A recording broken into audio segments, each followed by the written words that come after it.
things could not have gone much better for England in the build-up to tomorrow's opener against Tunisia. The press being nice to the manager and the squad, public expectation reasonable and no pressure on. What's that all about? Gareth Southgate and England have had the perfect build-up to their World Cup opener against Tunisia. I'm used to a bit of controversy. In fact, it worries me that it's all going a bit too well. I hope this isn't just a lull before a storm.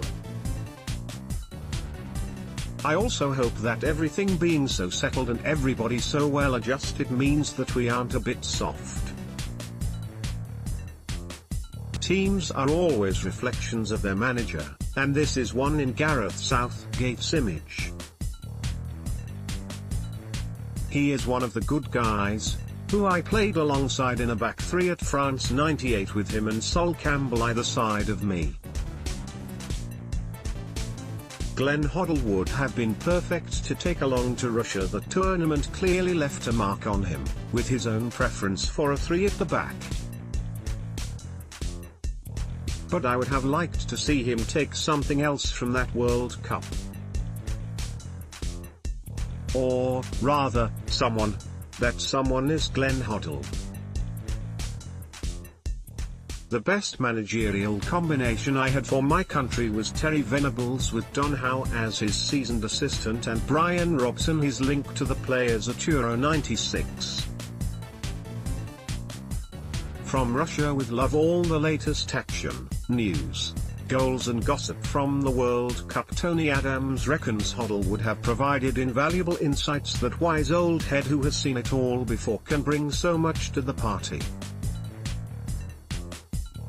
Yes, Glenn has made mistakes and Gareth was not too happy at being asked to feed the press certain information back in 1998. But for the good of our football, we have to bury our history. I met with Glenn recently and, trust me, he has so much knowledge he could impart. No, Gareth made a point when he explained his squad selection that youth and inexperience could be a good thing and that they wouldn't be bringing baggage with them. But we all have baggage and we will all be reminded that Gareth was the man who took Middlesbrough down if things go wrong. You need to look beyond that, though. Don't get me wrong. Gareth's right-hand man Steve Holland is, like Gareth, a good man and a good coach. I was on my pro license course with him. England's oldest ever band of fans prepare for World Cup opener. Nigeria suffers major power cut across country as nation kicked off at World Cup 2018. VAR controversies analysed by ex-Prem ref Mark Halsey. Tunisian Messi tells England, "We will beat you because we are mentally stronger." Germany players unhappy with World Cup base labelled boarding school. Experienced players like Ashley Young will be vital, but he is very similar to Gareth in his approach and ideas. I do wonder if he would question or be confrontational if needs be. Harmony is all very well in a camp, I'm all for that. But there also has to be room for creative tension. That bit of devilment. Hopefully it means England won't lack a bit of steel and ruthlessness on the pitch. Gareth certainly has some emotional toughness and I hope that transmits itself to his team. Harry Kane is a very fine striker and another nice guy. But I also question his appointment as captain. It is well documented how disappointed I was when Glenn made Alan Shearer captain in 1998 after I was Terry's skipper in 1996. That's because I believed in my leadership qualities over anyone else, and because defenders see the panorama of the game better from their position on the field. Rashford happy to take super sub role for England.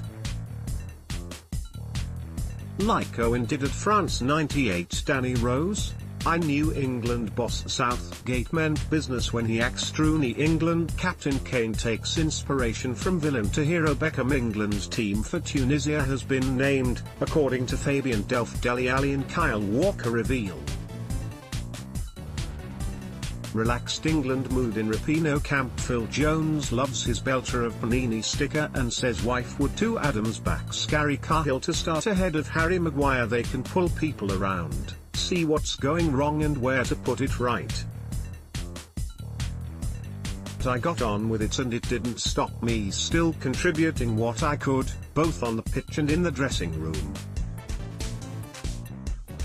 Back then, we had plenty of leaders anyway, and I hope we have enough in Russia as this is a young squad. Experienced players such as Gary Cahill and Ashley Young will need to do their bit because there are bound to be a lot of nervous, fresh faces ahead of the Tunisia game. In fact, I think it is a game for experience. Talk is that Harry Maguire, who is considered a better passer, may be drafted into partner Kyle Walker and John Stones. But I believe Cahill is the better defender and the opening game is always one you must not lose. Mystic Meerkats from London Zoo make their World Cup predictions on England vs. Tunisia. Neymar's stunning girlfriend strips off for racy sex scenes in TV show Man United slap whopping £100 million price tag on want away winger Anthony Martial. Southampton on verge of signing Norwich star James Maddison in £20m plus deal. Le Mans 24 Hours 2018, start time, TV channel, live stream, date and teams. Daniel Sturridge returning to Liverpool to battle for place in Klopp's team. West Ham boosted by belief they can sign Wilshere as Arsenal refuse to up off, or by all means be a bit more adventurous after that, but for starters, just keep that back door shut. You don't want to be playing catch-up against Panama in the second game, then having to go into a game against Belgium needing a win to save your World Cup.